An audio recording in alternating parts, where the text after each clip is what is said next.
Bom dia! Começando mais um Despertando com o Dharma.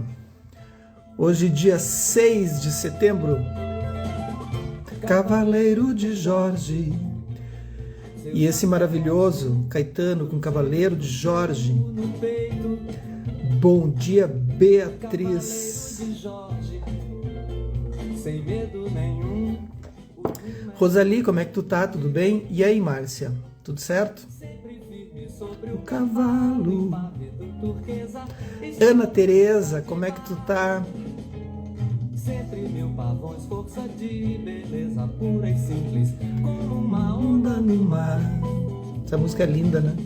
Cavaleiro de Jorge, potência de amar. Potência de amar, ele repete essa frase o tempo todo nessa música. Ele faz uma homenagem ao São Jorge, né? E potência de amar ele repete várias vezes como dando uma referência a um bodhisattva, assim, né? Uma potência de amar independente de qualquer coisa. Acho muito bonito. Rosali respondeu, bom dia, tudo bem? Sim, tudo bem. Ana Teresa também tá bem. Que beleza, todo mundo bem.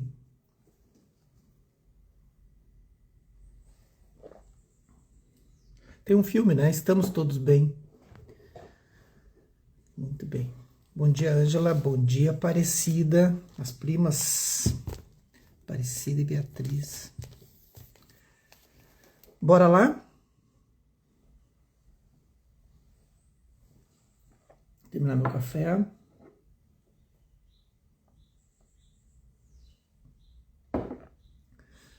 Vamos ver aqui.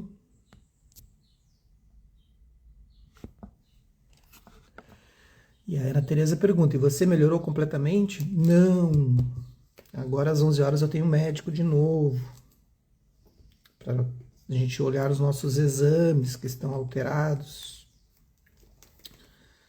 Estou na luta. Os órgãos estão bem, tá tudo certo. Porém, a minha reserva energética se foi, assim, para combater esse negócio todo. Conversei um pouco com a Aparecida ontem, mas tem uma galera aí olhando isso tudo. Então, não estou conseguindo fazer práticas, não estou conseguindo pedalar. Pedalo 1 quilômetro e já era, a pessoa não posso sair. Então tá complicado. Mas vou recuperar, é mais uma questão de suplementação, assim, pelo que eu entendi, assim, dos médicos agora. Agora é suplementar esse corpício, voltar a reagir. Mas é que também eu não paro, né? Enfim, mas fisicamente estou bem, mas energeticamente não. Bom dia, Natalina. Mas uma coisa que faz parte também até pra gente fazer as práticas com isso, né? Não era aranha, era uma taturana. Uma taturana verde desse tamanho, assim, peluda. O nome dessa taturana é Taturana da Morte. Porque quando ela solta esse veneno, os órgãos vão morrendo e a gente não percebe, né? Tô resumindo, né? Mas ela tocou o fígado, tocou o pâncreas, e eu fiz a ecografia, tá tudo bem, não se preocupem, tá tudo bem. Olhei, eles olharam tudo de novo, os médicos vieram aqui em casa, inclusive. Inclusive o que fez a ecografia também é meu amigo. A real é que todos os médicos são meus amigos, né? Enfim, por causa da profissão também. E aí, a gente tá numa função, né? Mas a gente tá aqui, ó, página 258. Mas Ana, também tem isso, né? As pessoas dizem, mas como é que tu tá levando isso assim, né? Levando da forma que é um praticante de meditação, a gente tem que olhar para as coisas assim, e não fugir do desconforto também, né? Embora agora o desconforto é quase zero, assim, mais é porque eu não estou conseguindo ir praticar, não estou conseguindo fazer atividades físicas e tal, né? Porque tem um cansaço muito grande de esgotamento, assim, não tem uma reserva. Mas de qualquer forma, como eu sou quando estou assim, entendeu? Como nós somos quando nós estamos com um aspecto de desconforto. E aí novamente vem a prática. Então o que me consola, que me deixa tranquilo, é a questão da prática, de estar praticando enquanto isso, assim. E sim, tu vai fazendo. Isso se chama aceitação, que é diferente de resignação. Aceitação é não resistência. Então daí tu vai olhando para esses aspectos todos. Bom dia, mãe, tudo bem? Bom dia, Grácia. Nós estamos na página 258, capítulo 51, o tesouro do entendimento. Bora lá? Quando a 13ª estação do retiro findou, hoje está frio aqui no Rio Grande do Sul. Amanheceu frio, estava bom ontem, hoje está 6 graus. Como é que está por aí? Onde vocês estão, está frio aí na região de Caxias e Farroupilha, Natalina? Quando a 13ª estação do retiro findou, o Buda retornou a Saravasti. Swasti e Rahula o seguiram. Era a primeira vez que Swasti iria ao monastério de Jetavana. Ele ficou maravilhado ao descobrir quão belo e convidativo era aquele lugar para praticar. Jetavana era aprazível, refrescante e acolhedor. Todos sorriam candidamente para Swasti. Eles sabiam que o sutra sobre como tratar búfalos d'água havia sido inspirado por ele. Swasti estava confiante de que num ambiente tão propício faria grande progresso em sua prática. Ele começou a entender por que a Sangha era tão importante quanto o Buda e o Dharma. A Sangha era a comunidade de pessoas praticando o caminho da consciência. Ela provia o apoio e a orientação. Era preciso tomar refúgio na Sangha. Bom dia, Grazi. A Beatriz diz que Sampa está frio também. Natalina diz que está 6 graus lá. É Caxias, né? Aqui também. Então, se a gente toma refúgio na Sangha, né, permanece numa Sangha, seja ela de estudo, seja ela qual Sangha for, pode ser uma egrégora de yoga, pode ser uma egrégora, né?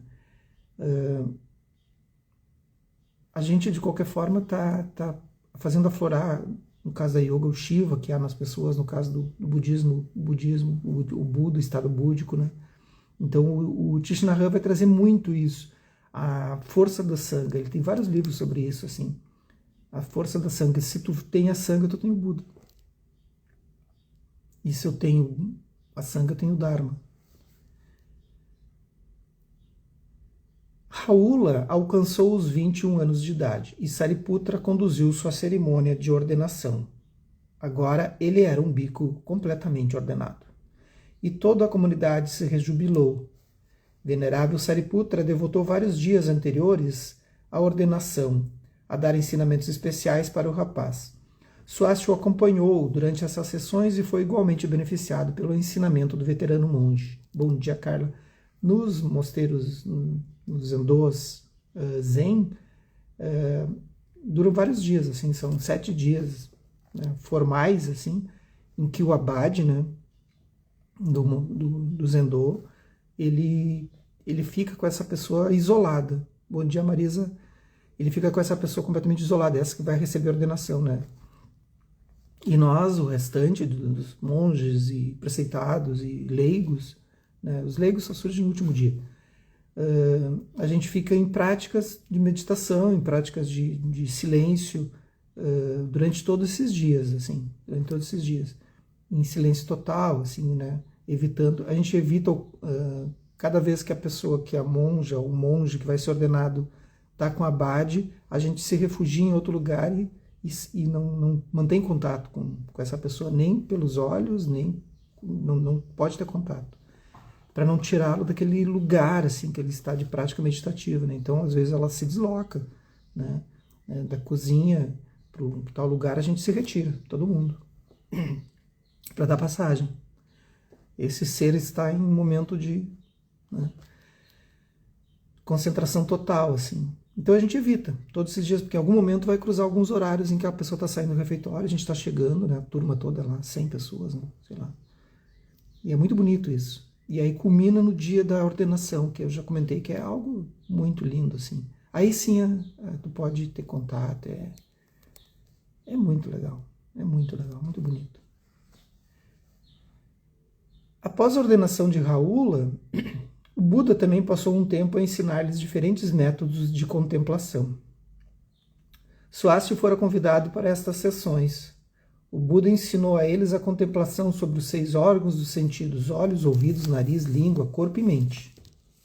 Sobre os 6 objetos dos sentidos. Então a gente tem 6 órgãos, tem 6 objetos, né, que são as formas os sons, os odores, os sabores, objetos táteis e objetos da mente, que são os pensamentos. Tal. E as 6 consciências sensoriais, consciência visual, consciência auditiva, então assim por diante, né? Consciência mental. Então, com isso, para quem já leu sobre o budismo e já ouviu essa palavra, são os 18 datus, com T-H-U-S. O que são? Apreciem os 18 datus na sua prática de meditação.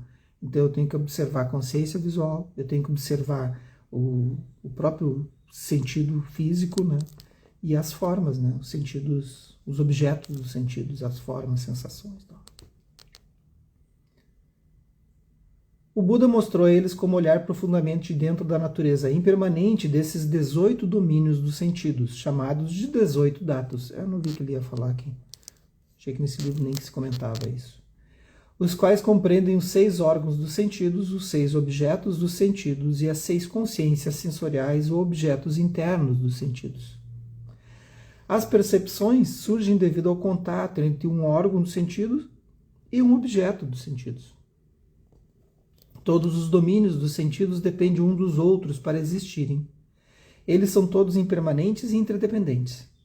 Se alguém compreendesse isso, poderia penetrar a verdade da vacuidade de um eu e transcender ao nascimento e morte. Então, quando a gente olha para alguma coisa, né, a gente olha para esse copo, por exemplo,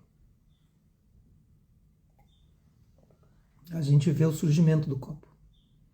Mas a gente não vê que o copo já existe, uma imagem de copo que a gente tem dentro, né, que é a própria memória, gravada no hipocampo.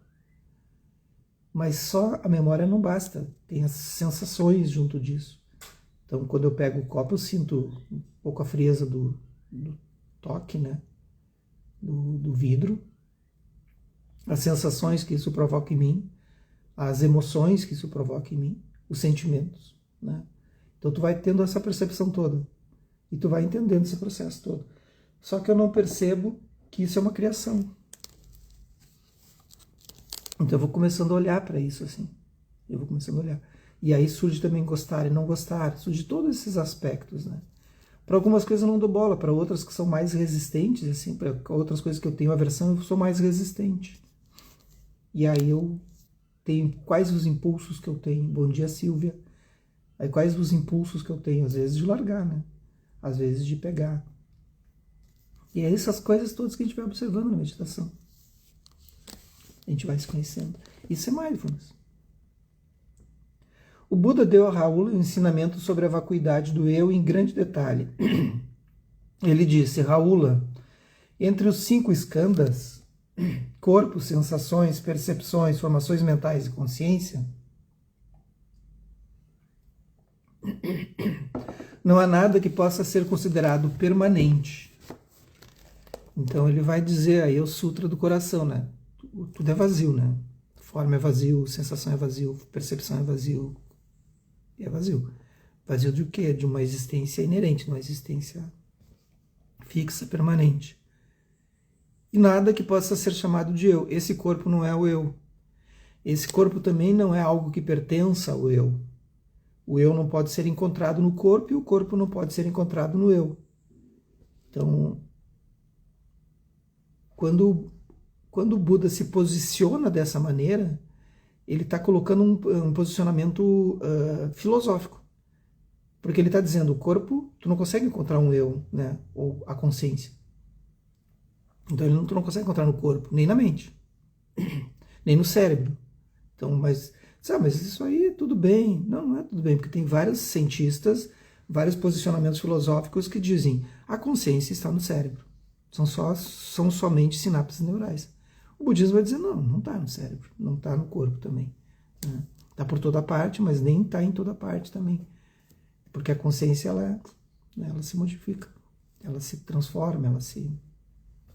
É como 2 velas, né? Uma apagada e uma acesa. Se tu pegar a chama de uma vela e acender a outra, né? Aquela chama passa de uma para outra, para outro corpo. Há 3 tipos de visões acerca do eu. A primeira é que o corpo seja o eu. ou estas sensações, percepções, formações mentais ou consciência sejam um eu. Quando alguém diz, porém, os skandhas não são eu, os skandhas são 5 agregados, né? Sensação, percepção. Os skandhas não são o eu, pode recair na segunda visão equivocada e acreditar que o eu seja algo que exista independentemente dos skandhas, e eles sejam possessões desse algo. Esta segunda visão errônea é chamada os skandhas são distintos do eu.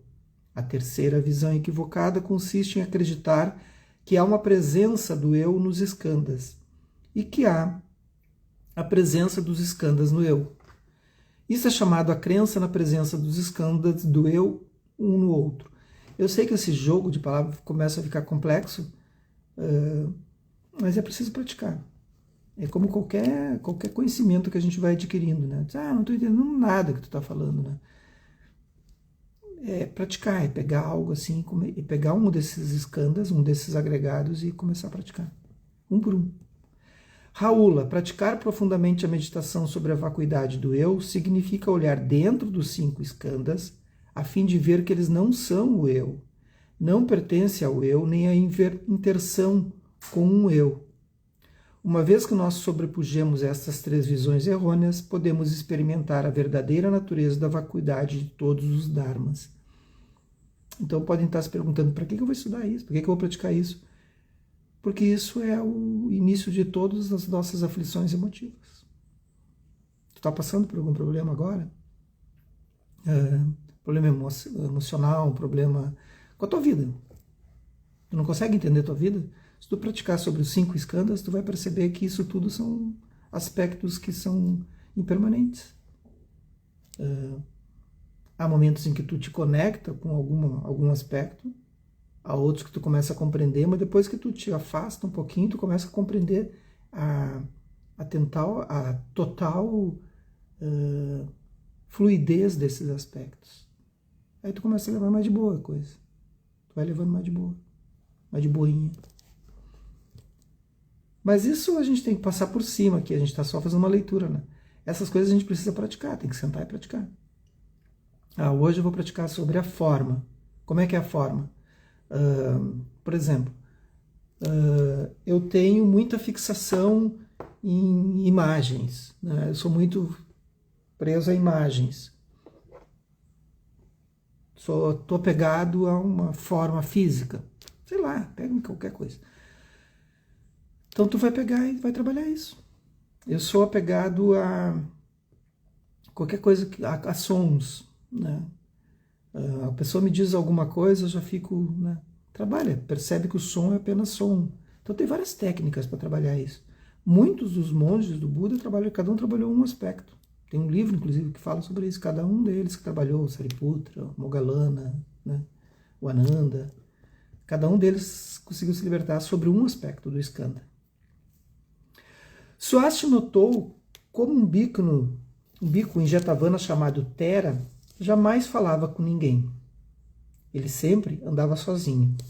Venerável Tera não perturbava ninguém nem violava qualquer preceito, mas dava impressão a Swasti de não viver em harmonia com o resto da comunidade. Certa vez o jovem tentou falar, mas ele se afastara sem responder. Os outros bicos o apelidaram de aquele que vive sozinho. Swasti sempre havia ouvido falar que o Buda encorajava os monges a evitarem falar em vão, a meditarem mais e desenvolverem a autossuficiência. Swasti, porém, sentia que o venerável Tera não estaria vivendo o tipo de autossuficiência que o Buda preconizava. Confuso, decidiu perguntar ao mestre sobre isso.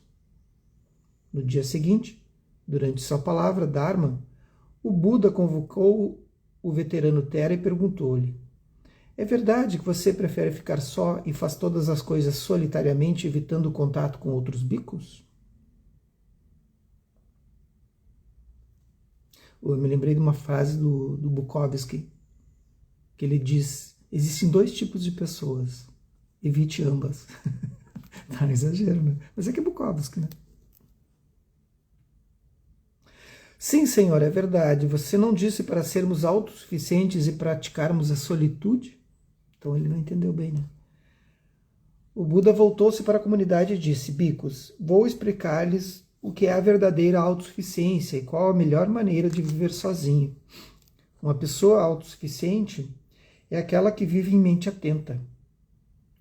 Ela está ciente daquilo que está acontecendo no momento presente, que está acontecendo em seu corpo, sensações, mente e objetos da mente. Ela sabe como olhar seu corpo, ela sabe como olhar profundamente as coisas no presente momento. Ela não está perseguindo o passado nem se perde no futuro, pois o passado já se foi e o futuro ainda não chegou. A vida só acontece no momento presente. Se nós perdermos o momento presente, perdemos a vida. Essa é a melhor maneira de viver sozinho. Bhikkhus, o que significa perseguir o passado? Perseguir o passado significa perder a si mesmo em pensamentos sobre como era sua aparência no passado. Quais eram seus sentimentos de então, qual posição ou nível ocupavam, qual felicidade ou sofrimento eram experimentados no passado. Do Buda ao Bukowski. Isso aqui é...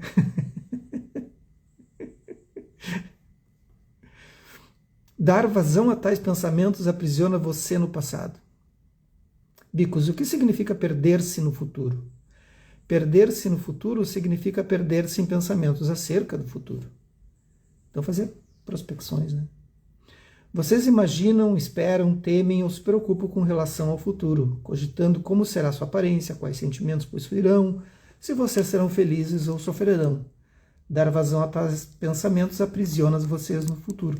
Então não significa, o Buda eu tenho que sempre estar, mas então não se pensa no passado, nem se faz prospecções para o futuro. Claro que se faz, né, gente? Claro que tu tem lembranças do passado, né? Senão não tem como. Claro que tu faz projeções, tu faz planejamentos, o que eu vou almoçar hoje, né? Então eu preciso ir ao supermercado, preciso fazer as compras e tal. São projeções, né? O Buda está falando sobre os apegos, né? Sobre as projeções infundadas que a gente cria, assim, bom dia Isis, né? E sobre as nostalgias, no passado eu era feliz aquela vez, ou senão no passado aconteceu isso comigo e agora por isso que eu não sou mais assim, eu não consigo ser feliz, a gente já falou sobre isso, né? Então fica preso. Eu gosto de estar aqui, não ficar muito preso ao passado, as coisas que aconteceram no passado fazem parte do que é esse promontório que é hoje, faço algumas prospecções para o futuro, né, naturais de negócio, de relações, enfim. Mas a real é que a gente tem que estar no presente. Mas é difícil, né? Para algumas pessoas isso soa óbvio, para outras não. Para outras, eu conheço muita gente que faz isso, né? Que vive no passado. Vive completamente no passado. Vamos parar por aqui, a gente continua segunda-feira, porque senão... Agora continua o texto, ele vai continuar explicando, e é bem longo, ele vai continuar explicando como resolver isso.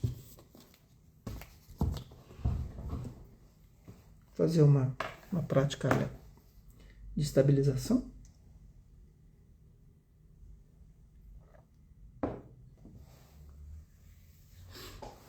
Uma prática curta de estabilização, apenas para a gente ver como é que nós estamos hoje.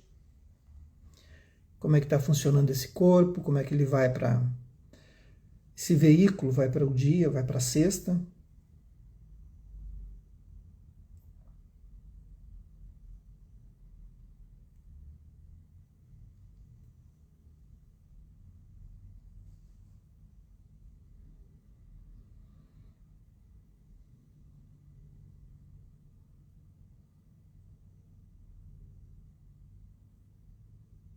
Como estou me sentindo agora? Faça uma varredura no corpo e na mente, sem julgar, sem questionar, apenas observando. Como está o corpo? Isso é atenção plena, é mindfulness. Como está o corpo agora?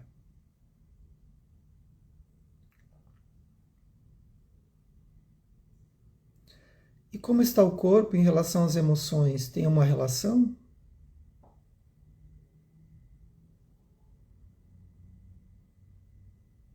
consegue perceber a relação entre as duas, entre mente e corpo?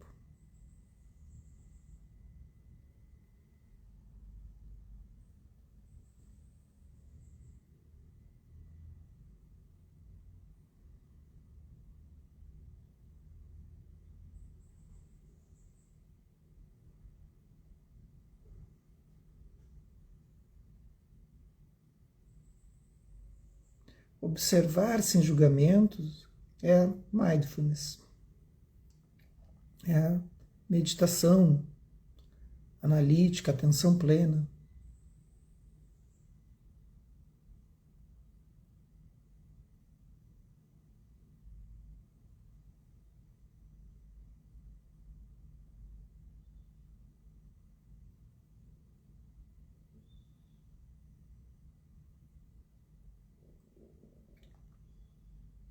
A gente pode observar com bondade amorosa. Ok, meu corpo hoje está um pouco cansado, meu corpo hoje está um pouco agitado. Como está o corpo hoje? Minha mente está agitada ou minha mente está sonolenta? Você pode dizer para si mesma, para si mesmo, ok, há dias que a gente está assim.